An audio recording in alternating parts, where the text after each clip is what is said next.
You're listening to Parasearch Radio, news, views and reviews from the world of the paranormal from across the UK and beyond.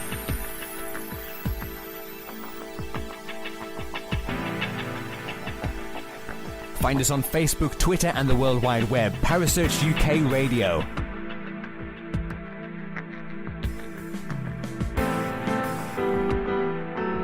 Parasearch Radio, broadcasting to the UK and beyond.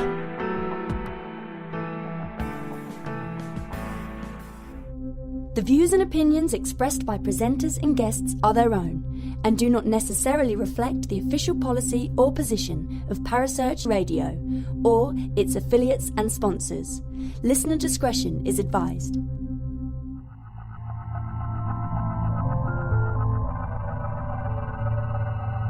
Welcome to Haunted Histories with your host Penny G. Morgan, right here on Parasearch Radio.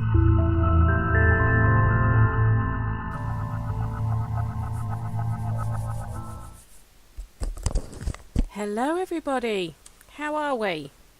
How's your week been since we spoke last week? Hope you've all been well and are enjoying the slightly cooler weather.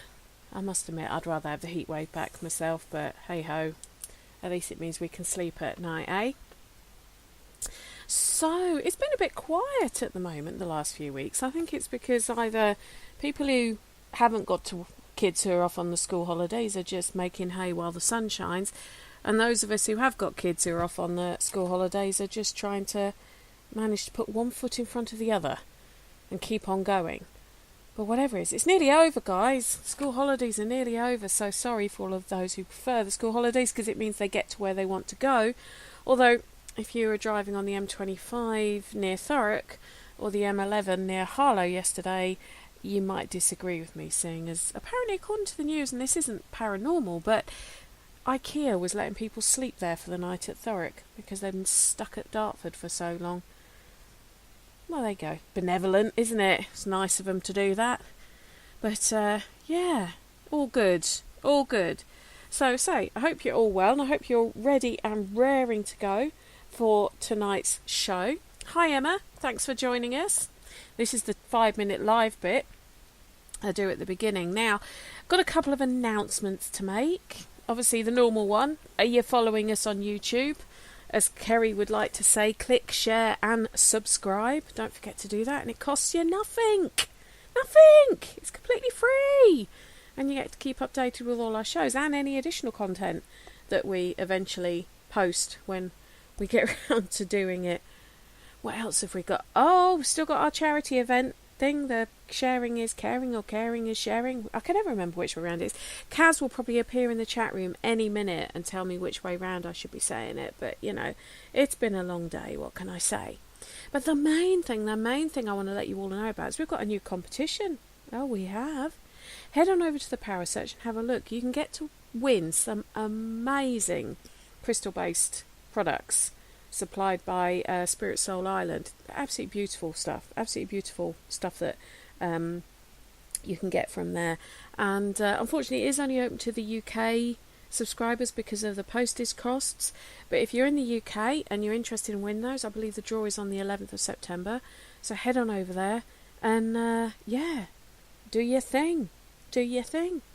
Now, before I start playing out tonight's show on the Washoe Club in Virginia City in Nevada, which I'm quite looking forward to you guys listening to, because it was quite a blast to record with my guest Erik. If there is any problems with the sound, I do apologise, but I had a bit of a mare last weekend. You see, I'd gone to my parents, and they live about 2.5 hours away from me, and I'd set everything up. I had my laptop ready to go. Kids were driving me nuts. I completely forgot to put my laptop in my car, and so therefore I had to try and set the system up on my dad's computer. Now, it's not so much that my dad's computer is archaic or anything like that, quite far from it. You know, my dad's pretty with it when we come to IT. The guy was using computers back in the 70s, but for some reason, Spreaker and Skype were playing silly buggers with me. So I recorded it, I did it, But if the sound quality isn't what you're used to, I do humbly apologise and hope you still get some enjoyment from the show. If you had seen me swearing at the computers and stomping up and down on the floor and banging my head against the brick wall, calling myself all names under the sun for being stupid enough to forget my laptop, which had everything set up on it, you'd probably feel sorry for me. But without further ado, now bear in mind, last week we talked about the Columbia mining village, which was all part of a gold lode, the mother lode. This week, we're actually talking about another mining village in America. Can you see the weird kind of correlation I've got for you there? Anyway, hope you enjoy. And hello everyone. Well, my guest tonight was a recommendation of our good friend to Haunted Histories, Mr. Richard Estep, author extraordinaire, and guest at Sage Paracon later this year. And if you wanted to hear all about that, go back a few weeks to Kerry Greenaway's Sunday show, where you actually hear me interview Richard about all things Estep, really, and all his books. But my next guest, Richard recommended I speak to him. He's also a fellow author, the author so far of 2 books, I believe. Erik, is it 2 so far? That's correct. Yep, 2 books. Mr. Erik Bensen. Hello, Erik. How are you? Doing very well. Thanks a lot for having me on. Oh, it's a pleasure. It's a pleasure. And tell me, is Colorado nice today, or because it's only sort of 10, 11 o'clock in the morning where you are? What's the weather doing out there? It's fairly warm.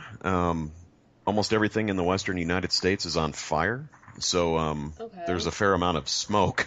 Yeah, so we're not talking metaphorically on fire here, are we? We're actually talking physically. Yeah, I'm talking physically on fire. There's a lot of that going on right now. So occasionally Denver will get coated in some smoke that comes in from the mountains and then blows away. Okay. So it was a little hazy this morning. I've not looked out the window in the last hour. That sounds awfully dramatic. Yeah, well. It's not really a good point to make, because I'm going to be talking about a fire shortly anyway when we start talking about the Washoe. But is that quite common then, sort of fires up in the mountains where you are? It is, yeah. It's been pretty dry overall. Right. In the western U.S. this year. So, yeah, you get a lightning strike, or most often, and what drives me absolutely crazy is someone will flick a cigarette out the window. And then, a million acres. Oh, yeah. It's lucky I don't make the laws. You get a million acres burned because of something like that. Because everything's so dry, it lights right up. So. Yeah. I'm sure it was one of the fires. Wasn't it one of the fires recently in California? They found it was actually some kids had set it deliberately to see what would happen. I'm sure it was California recently. I'm sure it was somewhere like that I was reading in the news, that they'd discovered it was actually some kids did it deliberately, set a fire deliberately to see how fast it would take. And you just think there are levels of stupidity, and then there are utter levels of stupidity. And oh my god, yeah. It's hard to imagine. I remember all the videos. Don't leave glass around when you've been out hiking because the sun can hit it, and don't chuck cigarettes out of your moving car. And it's just common sense, really. You would think so. But the thing is, they're probably going to be the people we end up talking to in the future when we're doing investigations. Let's be honest, because they're going to end up killing themselves, aren't they, doing something stupid? Yeah. So there you go. Future paranormal bait for us. So how long have you been investigating the paranormal? Well, I started, I would say, going out on my own maybe 15 to 16 years ago. Mm-hmm. It was early 2000s. Mm-hmm. I was into this stuff since I was a kid, so but early on, before the internet, there wasn't a lot of you didn't have many outlets for researching that stuff. There were some TV shows out there, and they were few and far between, and there were some books that I read early on, years and years ago. So I used to go out and just I'd bring an audio recorder, and I'd find some remote place or some abandoned cabin in the woods in the mountains, and try to get EVPs. And I would sit at my house and do it, which I would never recommend now, but of course, no idea what I was doing. And would occasionally get recordings. You get weird stuff. You'll get a response or some kind of answer or one word. And I did that for a while, but it wasn't until several years ago that I finally said, all right, I actually would like to go do this in a bigger way. Yeah. And I did the same thing as most people do. I started looking for groups that were local and had some interesting experiences with those. I would say almost none of them good. Mm-hmm. Just lots of drama, lots of infighting, lots of backstabbing, and it just was never really what I thought it would be. Yeah. And got access to some interesting places, so that part was cool, and got introduced to some of the equipment and whatnot. And of course, by that time, the TV shows were just starting to come on too. You know, you had Ghost Hunters, which was probably the first big one, and then all the other ones in the flood after. So it started to get popular. But I eventually found the group that I'm in now called AAPI, and it turned out to be just a great fit. Everybody is awesome. We're a small group, and everybody's honest and friendly, and we have a blast when we go out and do stuff. So yeah, I've probably done, I don't know, a couple of hundred paranormal investigations, something like that. I've spent quite a bit of time standing in dark rooms talking to nothing. Haven't we all? Yeah. And that's just during the day for me. Sometimes feels like I'm talking to nothing when I'm trying to get my kids to do something. Yeah. What's been your scariest experience to date? It's interesting you asked that, because out of all the places that I've been, I don't want to say that I've never been scared in the places, but the one place that has ever really scared me badly to the point where I left the location was actually the Washoe Club that we're talking about. And I don't think you knew that, so just maybe a little lotto hit there. Yeah, I didn't know that. No. Yeah. So we can save that for talking about it, I suppose. Definitely, we'll save that for when we start talking about the Washoe. Yeah. Okay. So, if you could pick 3 places, dream destinations, anywhere in the world, to investigate. Money is no object. Accessibility is no object. You'll have a team with you if you want them. Where would they be? Well, it's a tough question, because there's about 500 of them, isn't there? Mm-hmm. One of the places that's been on the bucket list for a long time here in the States is the Trans-Allegheny Lunatic Asylum. Oh, yeah, it's out in West Virginia. It's a massive building. Yeah. So, yeah, if budget were no option, we would go there. It's funny you mentioned that, because that's actually the reason we haven't gone. They just want an astronomical amount of money to investigate that. It was, on the order of $1,600 or $1,800 a night, U.S. dollars. Yeah. And it's so far away that going out there for one night wouldn't make any sense. So you want to be in there for 3 nights, and when you start talking about going on an investigation that costs $5,000 or $6,000 U.S. dollars just to access the place, it's just crazy talk. We're never going to do that. So, I think most of the other places, it's probably reverse for us, right? I would expect you folks in the UK are interested in our places, and we're probably interested in yours. Probably. Chillingham Castle is one that I've seen a few times. I would love to go there. Yeah. And I would say the other big one, just off the top of my head, that we've actually been to a few times was Waverly Hills. That place was on my list forever. Yeah. And we've now gone there twice. But, the list is endless, right? Lepp Castle would be interesting. There's... I could sit here all day and rattle off places that we want to go, because we really kind of just want to go to all of them, don't we? You do. You do. That's why I asked people to give me 3 that they'd like to do. Trans-Allegheny, yeah, I can... And Waverly Hills, I can understand those ones. And, there are... I think there's a lot of places outside the UK that I would love to investigate. And... there's quite a few in Australia I'd love to go to as well. There is quite a few in America. I'd love to do like a road trip across America, investigating some like Villisca and Malvern Manor and Asylum 49 and all those kind of places would be fantastic. But if you could take me to an American location to investigate, which would it be? Knowing the fact I'm a historian as well as a paranormal investigator. Yeah, there are lots of good places. If you're interested in history, it's going to be the ones like the Waverleys and the Villiscas and the Penhurst Asylum and Trans-Allegheny and those types of things that have, in my opinion, that have that interesting kind of mixed past. You know, most of them were, except for maybe Villisca, that just has a horrible murder that happened. But some of the big hospitals and asylums have a mixed history, and they were used as different types of facilities and that sort of thing. So as far as paranormal activity, the Asylum 49, the old Tooele Hospital, is actually quite active. I know you've talked to Richard about that one. That's one of those places that you go into, and you're challenged not to have an experience there. Yeah. It's very haunted, and we actually found Waverly to be that way too. The first time that we went to Waverly Hills, I always tell people that was by far the most I would say overtly haunted place that I've ever been to on that visit. It was just. Really? It was just ridiculous. You know, we got the tour from the tour guide, and the very first thing that happened while we were setting up our equipment is we got this guttural female scream. Just it went for a couple of seconds, and it happened a few times in a row from one of the operating rooms down the hall. Wow. And just couldn't find anybody. There was nobody around, and it was like literally the first 5 minutes that we were turned loose in the place.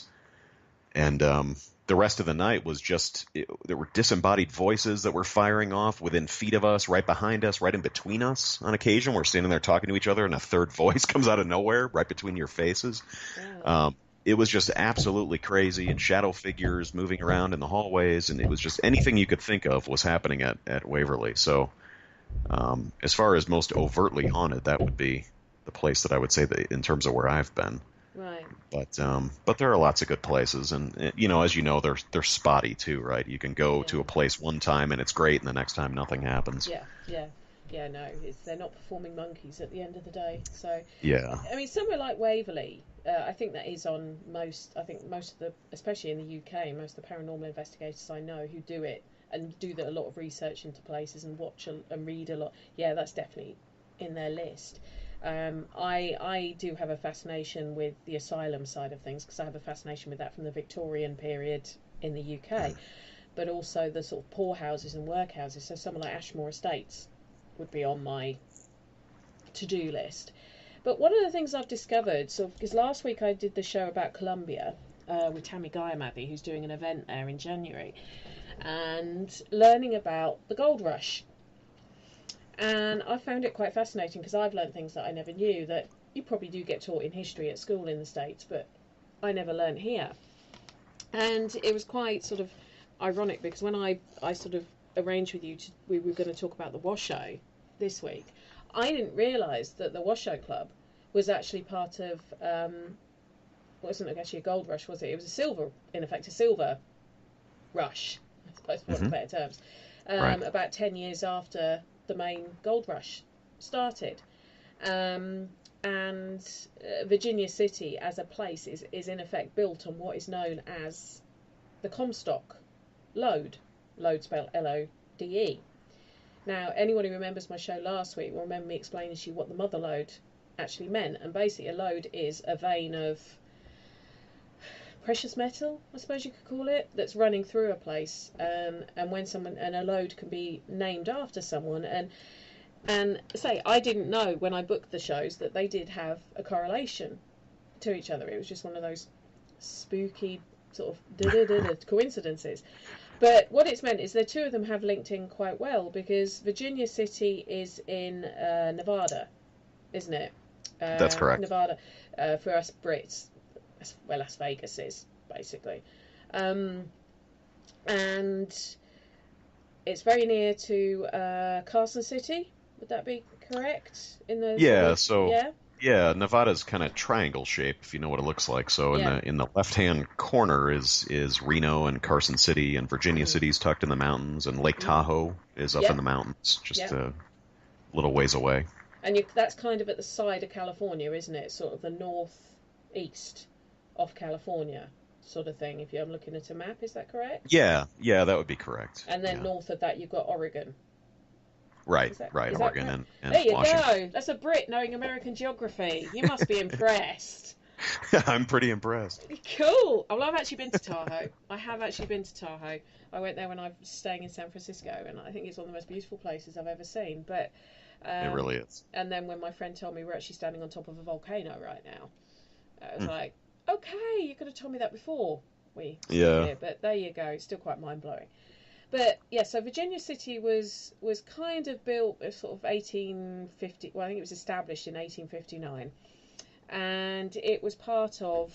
It was established because it was on something that was known as the Comstock Lode. Now, Comstock is actually named after a prospector called Henry Comstock, who was also known as Old Pancake.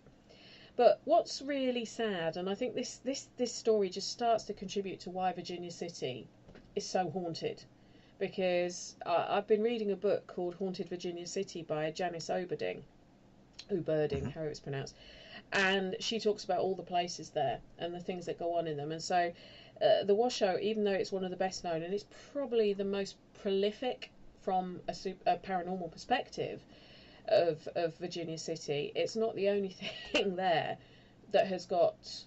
The whole place seems to have hauntings attributed to them left, right and centre. But it was actually two brothers, Ethan and Hosea Grosh, I think it was pronounced, who actually discovered this vein of silver. And they actually, I think it was Hosea, quite sort of newly into discovering it, actually injured himself with a pickaxe. He put the pickaxe through his foot. Obviously, back in the 1800s, antibiotics didn't exist, medical care didn't really exist, especially for the miners and prospectors. He cleaned his foot up, but quite quickly succumbed to what I guess was septicemia, gangrene. We should ask Richard, really, shouldn't we, what it would have been? But he, are you in a medical business, Erik? No, I am in computer programming. Oh, you're a computer. So I suppose we should ask Richard really what would have killed this guy. But Right. Richard being a paramedic and all that. But anyway, so this brother died. Hosea died, but his brother Ethan carried on trying to sort of mine this vein of silver that they'd found. And he gave the information to Henry Comstock, because he said, right, I'm going to go home. I need to go back to California and register what I've discovered. Can you keep hold of everything? And sadly, as Ethan was travelling home back to California, he succumbed to frostbite. Him and his mates succumbed to frostbite. And he refused to have his legs amputated. His mate did have his legs amputated and survived. But Ethan basically died of frostbite and gangrene and all the things that were set in quite soon after. Henry Comstock, being a bit of a wily old devil, which is probably the nice way of putting it, remembered these notes and remembered the stuff that Ethan had given him, and so laid claim to this vein of silver, which became one of the most profitable vein of silver ever in US history. Which is why I say that it's probably the start of why Virginia City has so much stuff there, because these poor brothers had it should have been known as the Grosh Lode, basically, from the research I've been doing. And that's really where it all started. I think you had an awful lot of Native Americans living in that area as well, I believe, who were actually known as the Washoe. They got pushed off their land, didn't they, to start the mining? That's the story of almost the entire United States in a way, right? But the fact the club is named the Washoe Club, or the Washoe were a great basin tribe of Native Americans who were living there. So you've got that going on. Then you've got something in the region of 26 plus mines being built to mine this lode. Now, mining back then in the sort of the 1850s, early 1860s, wasn't exactly very technical to begin with. People were dying, they were getting trapped down in mines. The heat at points was over 100 degrees down there. The nutrition was poor, healthcare was poor. So you've got an awful lot going on down there that's negative. So you've got that to add to it. And in fact, I think even going even further back, I think it was the Ophir mine that they discovered a skull in that when they carbon dated it, it's human, but it's over 14 million years old. Huh. So, there's so much going on in that area that it doesn't surprise me that it is haunted. Yeah, everyone that we've talked to there, because we've been there a few times now, the group, we being the group, everyone that you run across that lives in Virginia City, one of the first things out of their mouth when you start talking about the paranormal is, everything here is haunted. Every house, every building, you can go anywhere. It's not just this Washoe Club. It's literally, my house is haunted. We've had a lot of people say that. Yeah.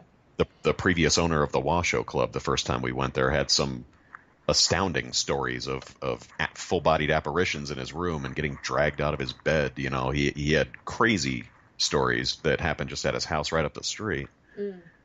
So it seems to be the entire area. It doesn't surprise me. Sort of having read up, my sort of history. It's one of the things when I do these shows. My history research could go into weeks, not days. When I'm researching for a show, the more you find, the less you realise if you're a researcher, because you then find something else that you want to look up, and that leads you off on a different tangent. And so I'm trying to keep it reasonably sort of factual, but I do think, or sort of narrow factual. But I do think some of the basic stuff, it doesn't surprise me, the energies that are still remaining. So you had some quite major disasters. You had some quite major mine fires. I think in 1869 you had the Yellow Jacket mine fire that claimed 45 lives. Pretty sure the Ophir mine had lives in it. The Cholla mine, which was which was later become the Cholla Potosi mine, that was featured on an early episode of Ghost Adventures, I believe, that had someone perish. They fell down the mine shaft and perished. So, and all these spirits, it seems to be they're also quite it's their silver, you ain't touching it personalities as well, which I kind of understand. If you're a prospector, it's yours, you want to get hold of it. It's hard work. One of the other associations that Virginia City's got, which for a writer is quite interesting, is Mark Twain. He wrote there under his pen name Mark Twain. His real name was Samuel Clemens, but he wrote there for I think it was the local newspaper, under his pen name Mark Twain. So, and most people have heard of Mark Twain. So it's got some very, very interesting things associated it, even if you don't start looking into some of the sort of people who died there, the things that happened to them. People like Eiley Bowers, her and her husband were very, very rich, but blew through their fortune. Then he died, left her destitute, and then she basically, to earn money, turned to clairvoyancy and using a crystal ball to predict things. And she was proved to actually be quite accurate, although she was ridiculed. And but she was buried back in Virginia City, even though she didn't die there, because the townspeople felt that she had such a strong tie to the town. So, all this kind of thing must contribute to the different energies of the place. Yeah, it would have to. You would think. When you walk down the sort of footpath leading along the street to the Washoe, do you kind of feel a bygone era as you're walking down it? What kind of impression does it give you? Yeah, the downtown part of Virginia City very much still looks the part. So It has a wooden boardwalk running in front of the old storefronts, and all of the buildings look quite old, at least visually. And you do get that sense of history, where if you were to remove the street and the cars and put a dirt road there, it would very much, on anything modern in the store windows, it would very much feel like you were back in the 1860s. So it very much has that vibe to it. And as paranormal investigators, we seek out these types of places. We've been in several of the buildings there, for restaurants or just to visit the shops and whatnot. And it's interesting because you do get kind of that feeling when you walk in there, where it's like, oh yeah, if this were 3 o'clock in the morning and there was nobody here and we had some recorders running, we can get EVPs in this place. I would guarantee it, or we could have an experience in here. Yeah. And it's pretty much like that all up and down the street. Wow. It's a really neat town, actually. I'd recommend anybody that has a chance to go to that part of Nevada or California. It's well worth a stop to check out the Washoe Club and the rest of Virginia City. I'd love to. I'd love to visit that kind of thing, because it's not the kind of history we have here in the UK. Because although we have mining towns, they're from 1700s and onwards. So it's a very different kind of vibe. It's not the timber buildings and everything else that you have over there in the west of the US. So the Washoe, the original Washoe Club was actually in somewhere called the Reynolds Building originally. I think it was 1862. It was originally opened. And it was opened to be for the Comstock millionaires. So it was the Millionaires Club. It's kind of what it was. It wasn't like a general working man's saloon. It was a specialist club for the millionaires of the Comstock lode, I suppose, for a better term. But on October the 26th, 1875, Virginia City, and that's why I said you talking about the fires that are going on in the mountains where you are, it's quite coincidental. They had a massive fire. I mean, they had quite a lot of fires, all these buildings very close proximity, some of them that were supposed to be fireproof and basically weren't. And this fire of 1875 actually got as far as destroying some of the mine heads, like the buildings surrounding the mines, and destroying some of the sort of I don't know what you'd call them, but like the prop devices, it destroyed some of them as well. But it destroyed the original Washoe at the Reynolds Building. So in 1875 it was built at its new location, or it was adopted at its new location, where it is now. Now, one of the things that struck me is how it was quite ostentatious to have a millionaires club in a place where there would be men and women, for that matter, literally working their fingers to the bone trying to earn a crust. Because not all prospectors were, well, not many at all, got rich off this mining, whether it be gold or silver. And I know it's changed sort of its design a bit as the time's gone on, but what do you see when you first walk in to the club? So the main club is an old saloon. So it's you swing open the door and you walk in. There's a wooden floor and a bar on the right hand side that runs the length of the wall, and there's alcohol and bottles and whatnot. There's a really cool chandelier hanging from the ceiling that I believe is one of the original ones. It just looks old, everything in there looks kind of old, but it very much just looks like a saloon. Mm-hmm. They've got some merchandise in there and T-shirts off to the left and whatnot, as you would expect. Mm-hmm. And then there's a door at the rear of the saloon. If you walk through that, they have this museum area, I guess, for lack of a better term, because they have the display cases, and they've got the original Ghost Adventures documentary running on loop on a TV on the back wall. And then they've got memorabilia from that. They have the shirt that Zach was wearing and Aaron's green visor that he was wearing, and they have various things like that. And the camera that they filmed their full body apparition on is in the display case. And so there's various paranormal related stuff. Sorry, the dogs hate something at the moment. I think my wife came home. Oh. No, when I came up here, I purposely shut the door in my office and I cranked the TV downstairs really loud so they wouldn't hear as much outside. But yeah, I got the notification that the garage door opened. So anyway, sorry about that. That's all right. That's all right. Anyway, so there's some pictures on the wall on the right that are of supposed apparitions and paranormal stuff, and a couple of them are definitely highly magnified dust. Yeah. And, one of them's obviously just nothing. And there are a couple that have some weird sort of light anomalies, like wispy stuff in them, where you look at it and you go, well, maybe. Like most paranormal investigators, the first thing out of your mouth is usually, well, I wasn't there and I didn't see the picture getting taken, or I didn't take it, so I'm not going to tell you that it's BS or anything like that, but I can't tell you whether it's real or not. So there's a couple of those too. And then finally, the rearmost section, there's a set of double doors that are if you were to continue through this museum room and go all the way back, that are labeled the crypt. Yeah. Which is just a small stone room with a very high ceiling. It actually goes all the way up, and you can sort of look over the edge when you're inside of the club proper. But it's not very large. It's maybe 6 or 7 feet in depth when you walk in, and maybe, I don't know, 12 feet to your right. And that is where they had supposedly stored dead bodies in the winter when it was too hard to dig holes in the ground. I did actually research a bit into that because there's kind of some people that say that's a load of hooey. And yeah, I've wondered about that. Yeah, it was actually done. Yeah. Normally, it was if they'd had a proliferation of deaths and that the actual coroner had run out of space, they would look for sort of cooler buildings that they could be stored in and have the door, in effect, shut until the ground has softened up enough for them to dig it.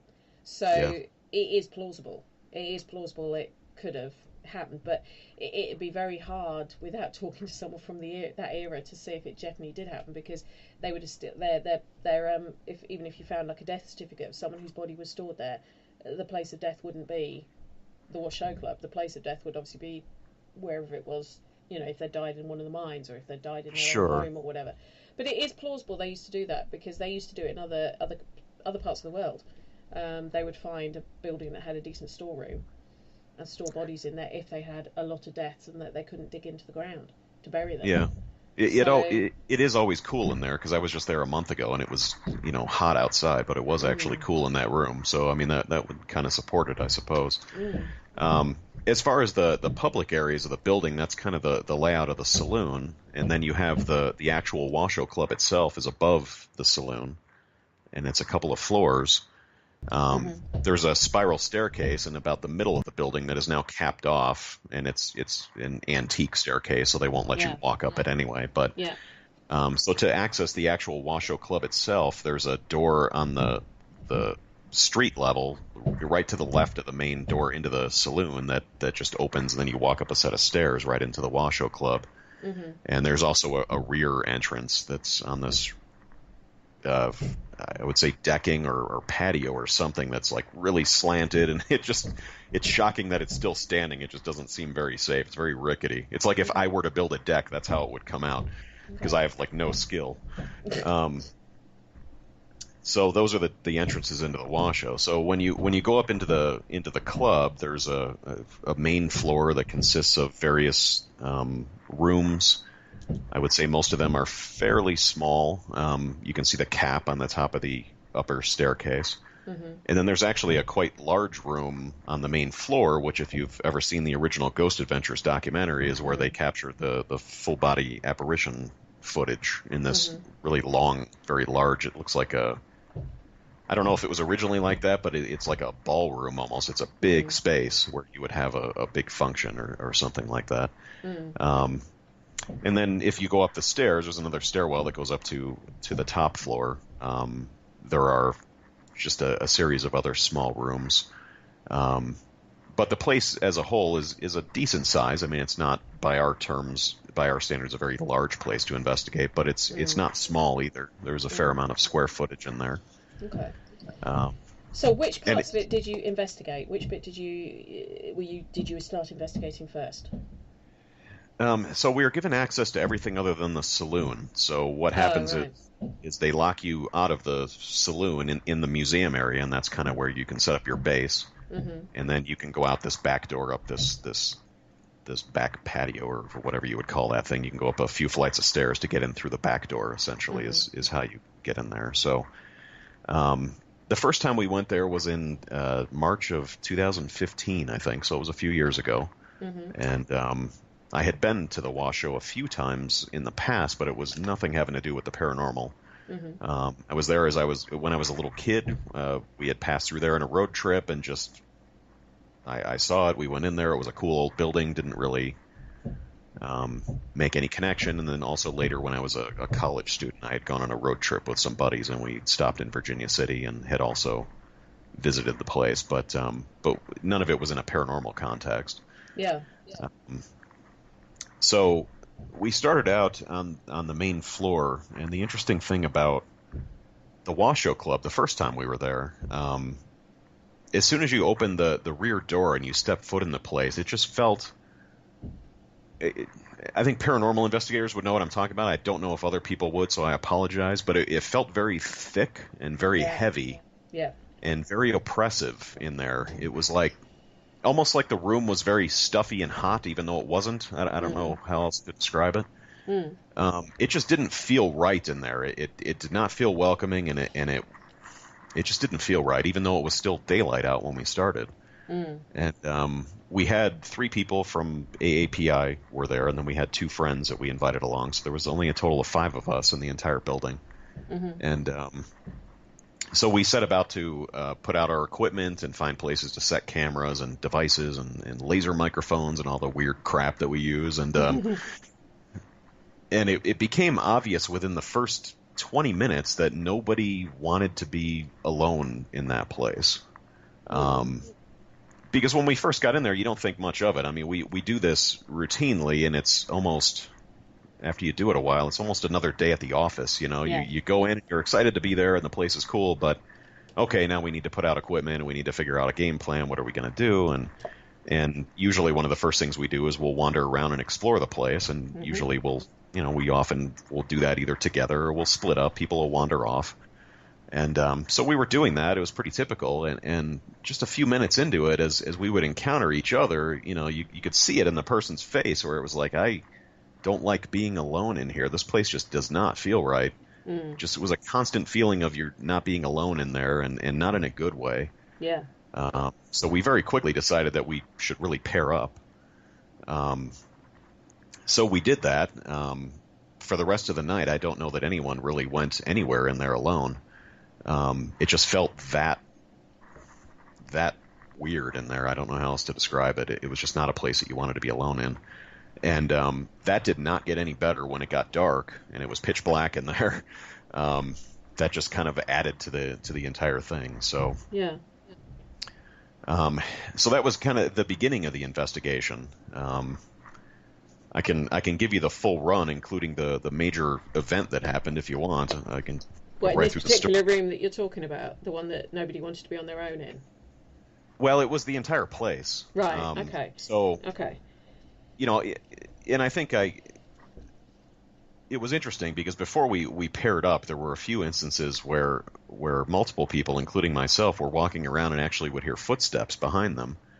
And in my particular case, I had been walking around looking for a place to set some audio recorders, and I'm a big guy, right? I'm 6'3". I'm probably 260 pounds. Like I'm a big dude.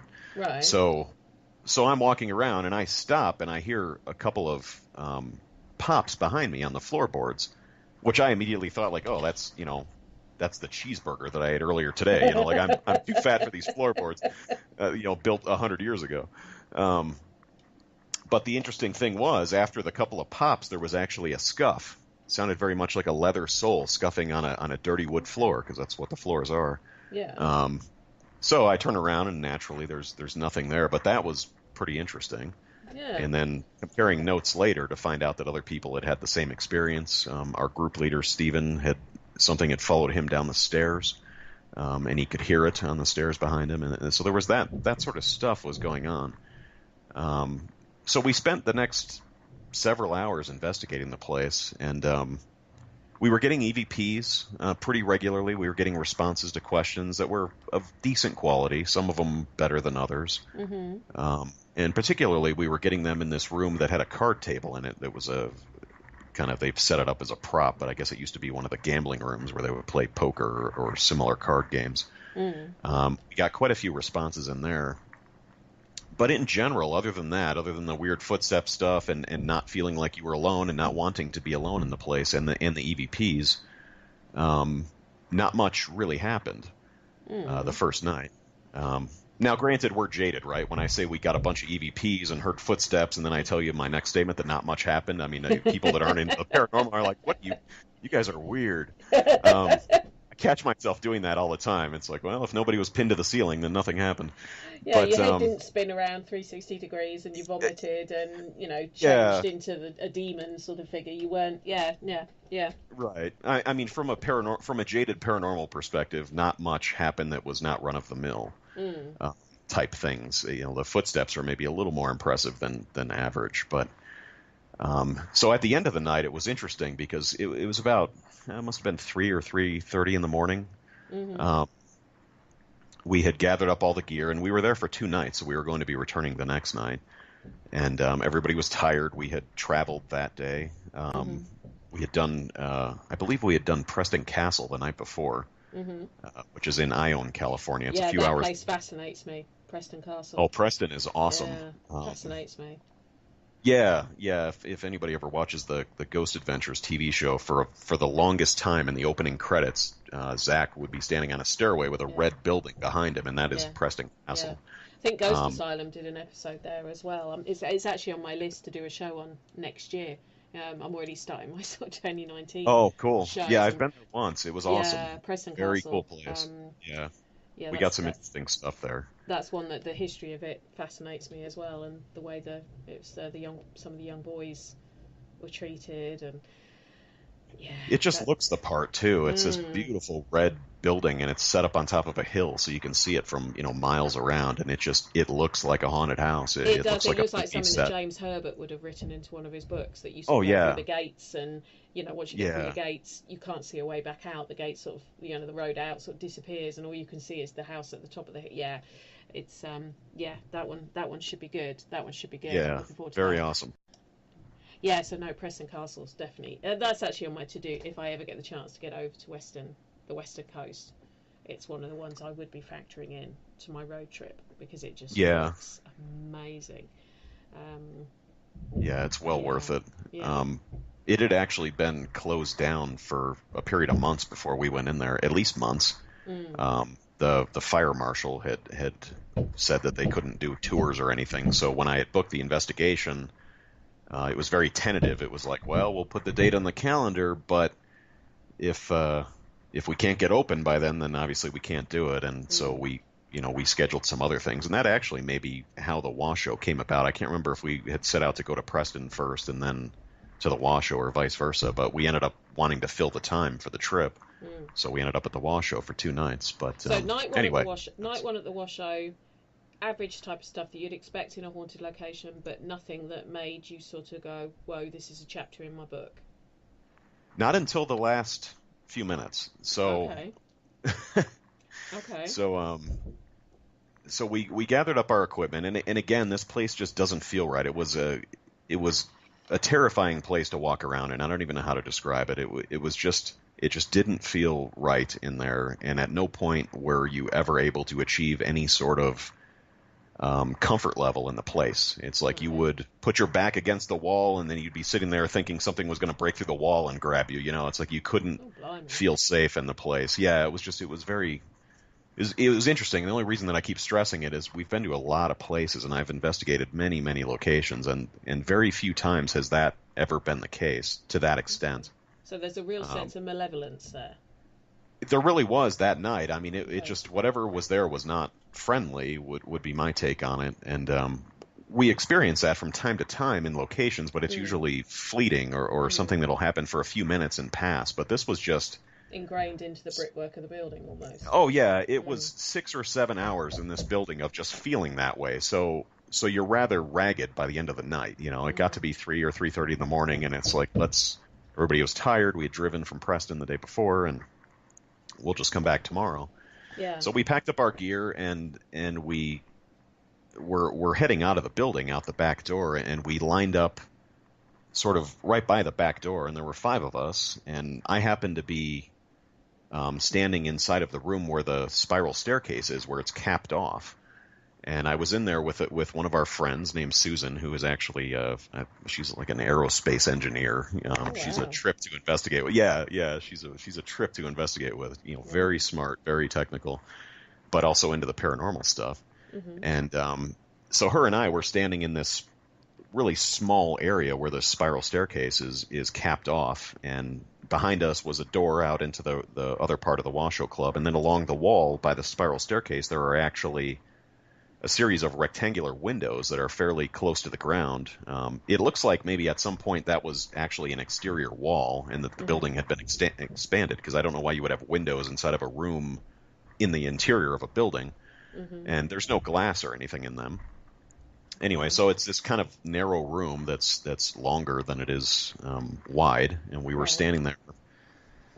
And our group leader, Steven, said, "Oh, hold on, my strap on my case came loose." So he knelt down on the ground and he was fiddling around with his case, and it's pitch black and it's dead silent, and we're all tired, and the place has scared the hell out of us for 6 or 7 hours basically, and we're just standing there staring straight ahead, and all of a sudden, about 3 feet to my right, this tremendous moan or growl just comes out of thin air right next to Susan and I, and it lasted about 10 seconds. Right. And if you've ever seen that old show, The Addams Family, that has they had the butler Lurch, yes, with a real deep voice, you rang, that kind of thing. Yeah. That is what it sounded like in terms of tone, and it was loud. It was a couple of times louder than a speaking voice, and it just reverberated through the entire place. Whoa. Just literally feet from us, and you could feel it. You could actually feel the sound waves from it, and I've heard hundreds of disembodied voices over the years at this point. We hear them pretty much all the time in real haunted places. It's pretty common. This was just, it was off the chart. It was on a different level. I mean, it was just crazy. And so at this point, after you've been in the place for 7 hours, basically fearing it, now this happens at the tail end. And I actually remember, I said it was very long. It was like a 10-second long moan or growl. I don't even know what to call it. Somewhere between a moan and a growl.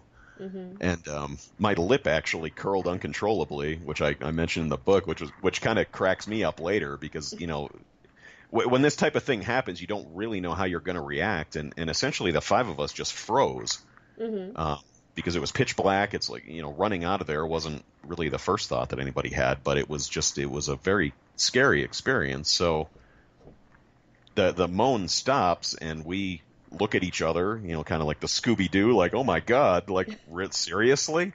So we all file out the back door very quickly at that point. I'm like, my reaction was, I'm getting the hell out of here. Like, that was enough for me. I had been on edge for several hours, and then that was the last thing that was going to happen.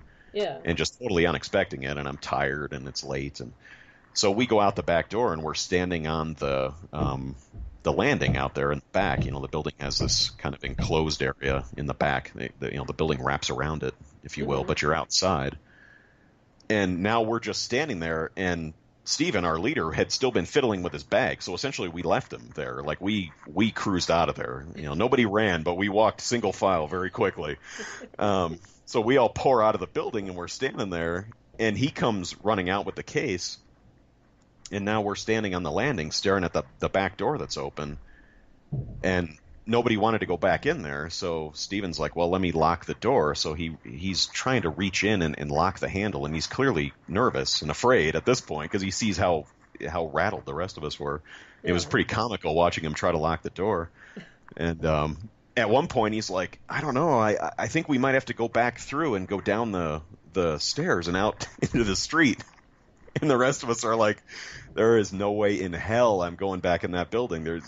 That was not even an option. It's like I would have. There was no way you could have sent me back into that building at that point.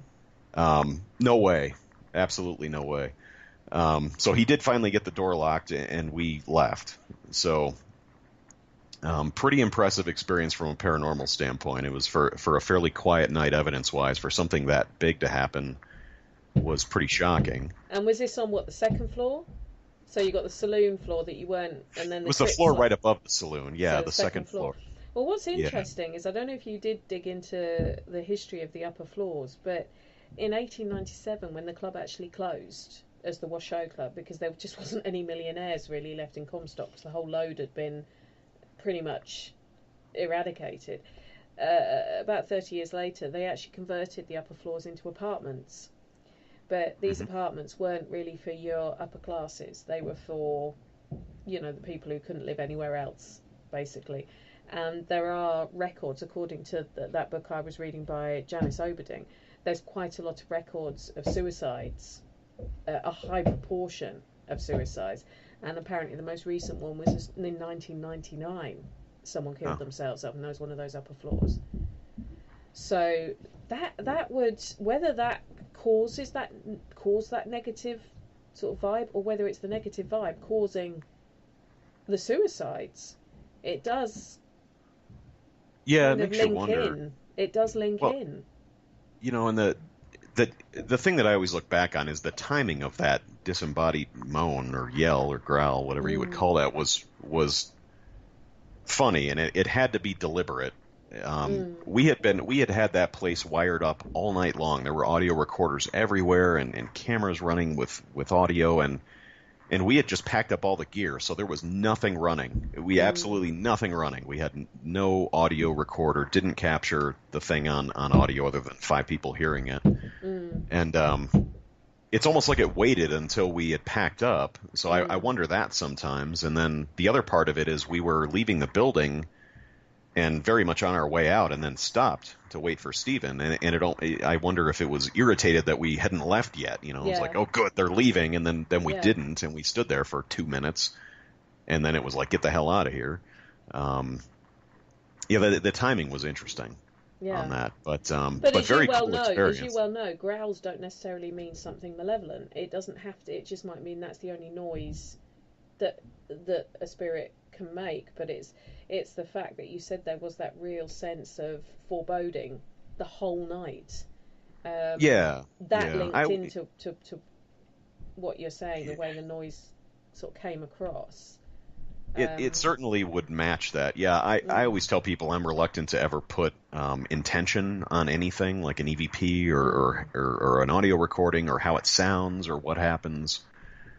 Because you really don't know what the intention would be, and I don't want to say that everything's evil or everything's bad, but whatever that was, just the nature of the sound and how long it was obviously trying to scare us. I mean, I think there's absolutely no question about that. I mean, it wasn't going, hello. It was just yelling, screaming, growling at us for about 10 seconds straight, or 7, 8 seconds, whatever it was. So we went back to the hotel at that point, and of course that woke everybody up, and we were staying at a casino in Reno, which turned out to be a great idea because it's 24 hours and there's restaurants in there that are 24-hour open. So we went out and ate dinner at 4 o'clock in the morning, and because nobody was going to sleep after that, we still had to talk about it for a couple hours. Anyway, so we returned the next day, and the interesting thing is that the next day, the place still felt very heavy. It still didn't feel right when you were in there, but we got very little the second day. We got very little in the way of recordings. Nothing happened. We went to the very spot and tried to call out whatever it was, not in a provocative way, but just say, hey, that was awesome. Like that was the coolest thing that I've ever heard. You rock, that kind of thing. It was more that sort of thing. Like, can you do it again? Encouraging as opposed to confrontational. Yeah. Show us what else you can do. Can you make some other cool sound, or can you move something? We were really trying to reach out to whatever that was. But the second night we didn't get anything at all. Now, fast forward to just 1 month ago, I visited the Washoe Club again for a one-night investigation. We just happened to be on a motorcycle trip, myself and one person from the paranormal group, and a couple of my other buddies, and we happened to be passing that way. So it's like, well, it's hard to resist. Gift horse mouth, you can't really. Yeah. How do you resist? We called the Washoe Club. Oh yeah, it's available that night, and it's like, okay, pay the deposit. We're going back. We have no choice. So the interesting thing is, this second time, just a month ago, same scenario. They leave us in the back room. We get the keys to the place, instructions of how to lock it up. And so we go up the stairs, and I go first because I had been there before and knew my way around. And I get to that same back door that we had all filed out of. And, I grab the door handle, and it's like I am anxious at that point, because truly that experience is one of the only things that has ever really scared me, as opposed to startling me during investigations. I've been nervous before, but that just flat out scared me. And so I turn the knob on the door and I swing it open. It's like I push it out, because it's like I'm not going to just step foot in there. So I finally did step in there, and it was interesting because the place felt exactly the same as I remembered it. It felt very heavy and very oppressive. So we went in there, and very close to that door is the top of the staircase, and I my buddies were aware of this story, so I recounted the same thing that I've just told you guys.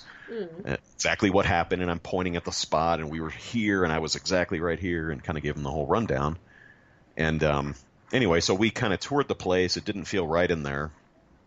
And then we went back downstairs and got some equipment, and about 20 minutes later went back upstairs, and the place felt totally light, totally clear, 100% fine for the rest of the entire night. It did not have the same teeth as it did the last time, only like for the first few seconds that I walked in there, or I would say the first 5 minutes, which is perplexing to me. I don't get it.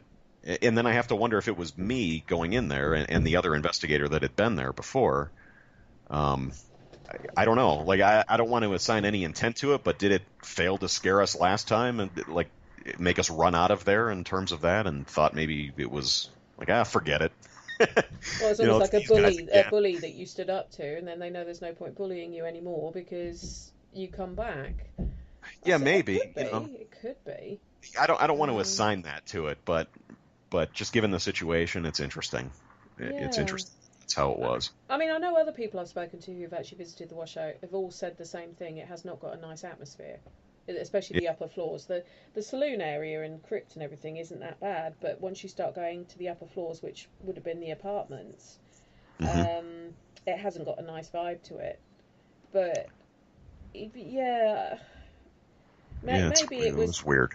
Yeah, maybe it was just the combined energy of your original group gave it enough energy to feel like that. But then when you went back, there was something just not I suppose the planets weren't aligned right for it to get enough energy to threaten, I suppose. Maybe, yeah. Well, I mean, the weird thing is it did feel like that at first, and then it just went away. So it's like you would think that it was like that before we walked in for however long.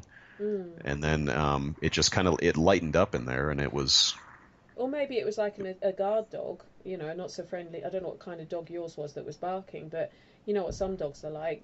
You have to win them over to begin with, and then the next time you come back, they might be a bit grumpy with you, but then they sort of think, actually, I do know them. And then the next time you come back, it's only a couple of seconds of grumpy, and then they're like, no, I know you. You're fine. You can come in. Maybe it was almost like that. Yeah, it could be. I mean, it's a good point. That could be why. But we got a few EVP recordings this last time, particularly in the poker room again. But other than that, yeah, nothing major. No, it didn't get growled at. Didn't see anything real crazy.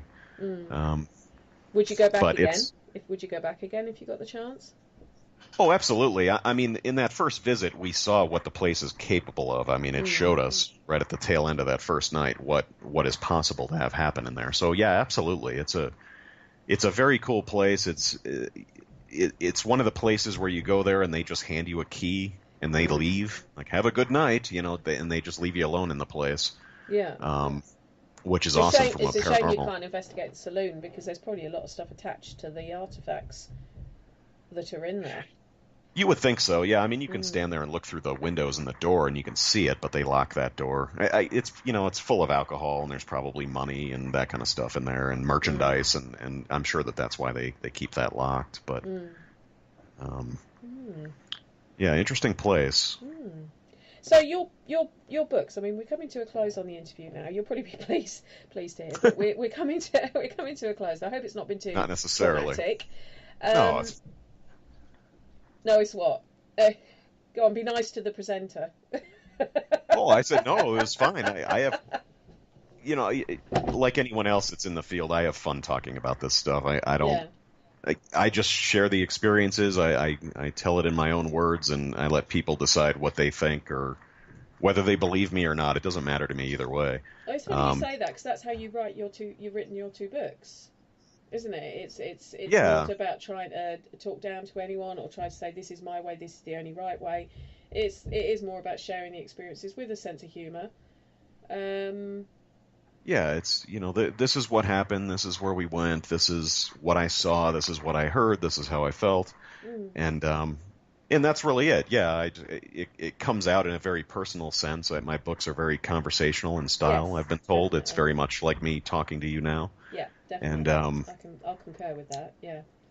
Yeah, it is what it is, and people will read that, and luckily the response to the books has been incredibly good. I occasionally I'll hold my breath and hit refresh on the Amazon page, and I'll see another review has popped in, and it's like, oh, here we go. And I still am worried that people won't like the book or whatnot, but I keep getting these 5-star reviews. People love the stories, and it's been very humbling for me. I never set out to write the book or either one of the books for anybody other than myself and my friends and my group members, just to kind of catalog our adventures. And the fact that other people have read them in a fairly decent number at this point and have enjoyed the book is just not something that I even expected. Yeah.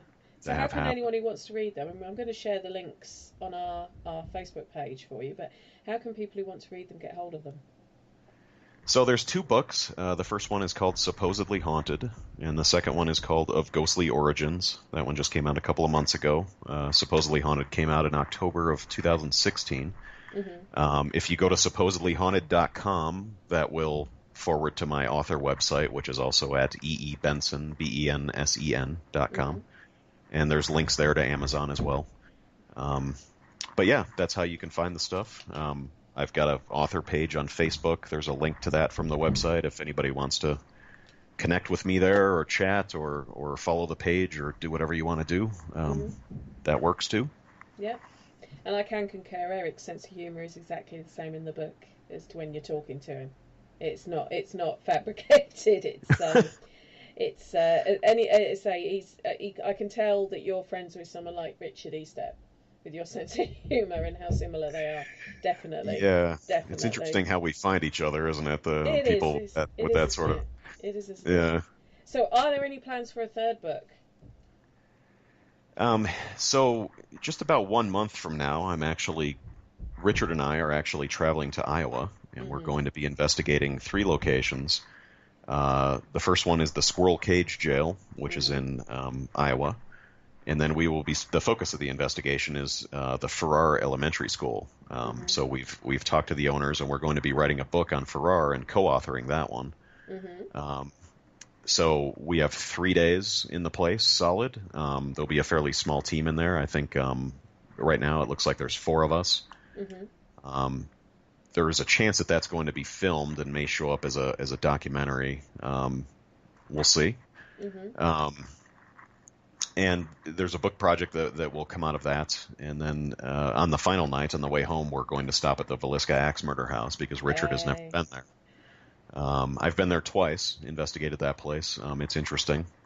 Yes. First time we got a lot of stuff. The second time we got absolutely nothing.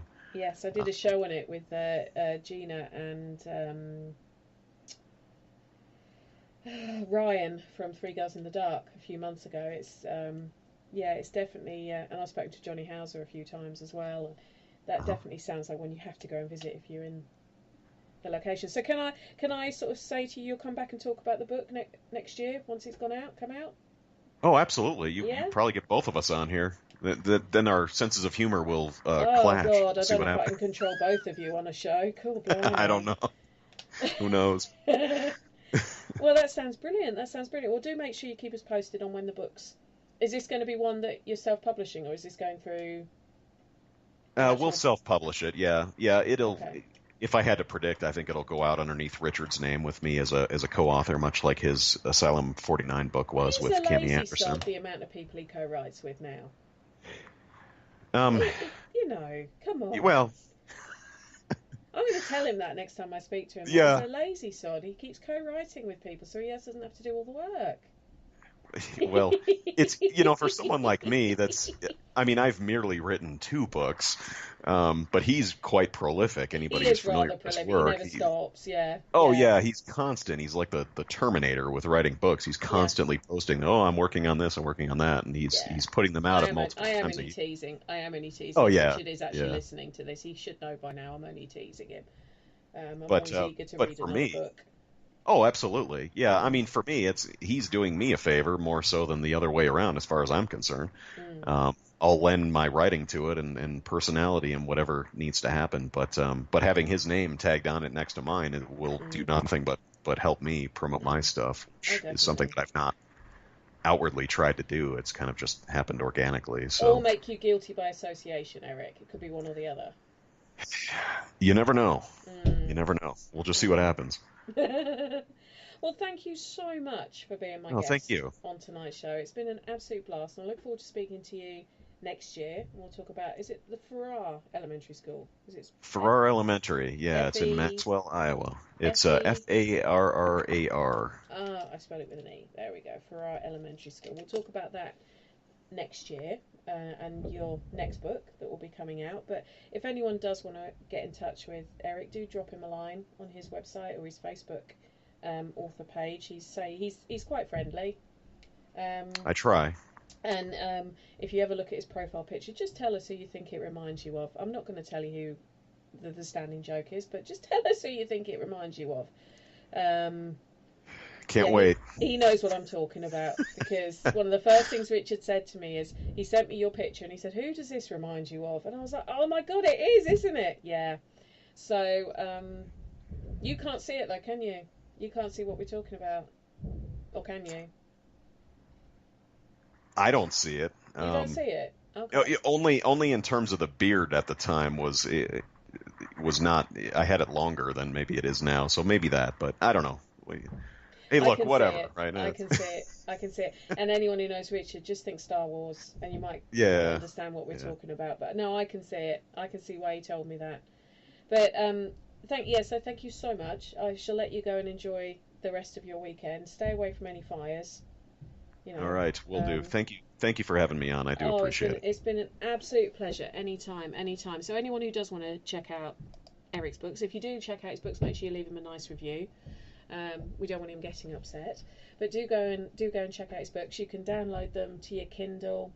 Everything else, they're really easy. They're easy books to read, and not in a like they're simple, but they're easy, intuitive books to read. So I would recommend that. But that pretty much just leaves me to say that, yeah, guys, it's been great having you listening to the show tonight. I hope you enjoyed it. I hope you enjoyed listening to us talk about the Washoe Club and the only experience that's actually scared our guest Erik Bensen to date. I'll say to date, but you never know. But until next week, all that leaves me to say is, don't forget, we have shows on 5 nights of the week. You can catch up with all of them on Spreaker and on YouTube. But I hope you have a good evening, everyone. Sleep tight, and don't worry too much about things that go bump in the night. Thank you for listening. Don't forget to join us for more shows throughout the week. Find us on Facebook, Twitter, and the World Wide Web to keep up to date with all the shows right here on Parasearch Radio.